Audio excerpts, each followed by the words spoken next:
okutongoza project egi kwatandika no kurambira ebintu ebikozesibwa omu nkora ya tekinologiya ah'itendekero lya Mbara University, Uganda Police hamwe na UNRA kandi biguraho n'omwanya ogurabe niguyamba kureba ngo obuhereza bwa internet bwa Kaburu district. So ekikuru twanturiba ngo omuntu w'umunya-Uganda sikize n'omuntu wahansi buli omwe ayejumbura omu kintu ky'okukozesa internet omu bintu byona byo bakora. Wano yenda kora nka passport ninga shi wano yenda kuza kuronda permit tokwetagisibwa kugenda Kampala country.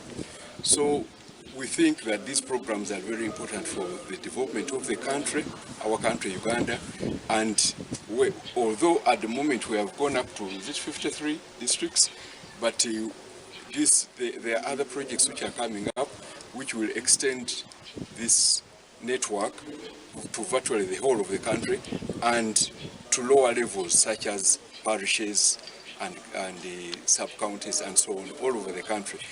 Za kamera zone z'umuri kurebezwa kugira ngo bakwata umuntu bamureba ha kamera abanita Uganda ahabo connectinga police n'ebitongore bindi nibabani bakureba. Didas Tabaro, chairman wa district ya Mbarara, yagira ngu encourage neza kuyamba kuhikanisa office za government ekira yambe kuchendeza sente ezi government biri nesisoro mu kutambuza abakozi.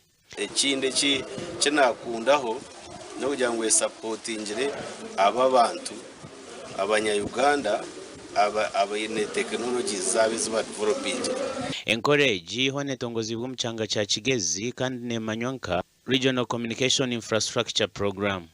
Minister Azwekise Nelson Nshanga Bashija or chairman w'entebe ya Kabare. The ICT sector has over the years been vibrant and dynamic. It has now turned into an inevitable tool for socio-economic development as the government of Uganda. We are profoundly honored to have yet this great milestone in economic development of this country.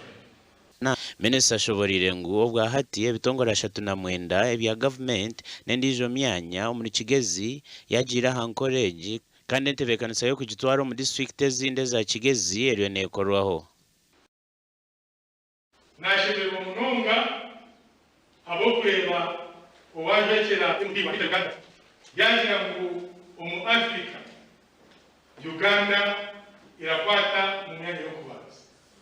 Corinne babirukamu orukwebembere bya Karimagezo munita nagira ngu ebitongore bingi byayongera kukoresa encourage obuhereza nubwija kuterezibwa.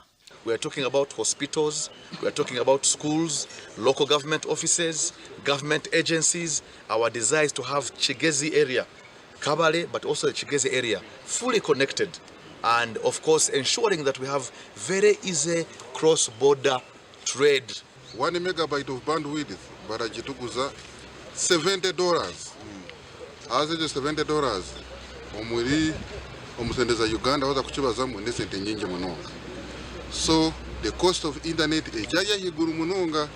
Project egi erukajura World Bank neza kutandukana district 52 omu ihanga lyona. Gasha kwa nitatukunda na job na manya.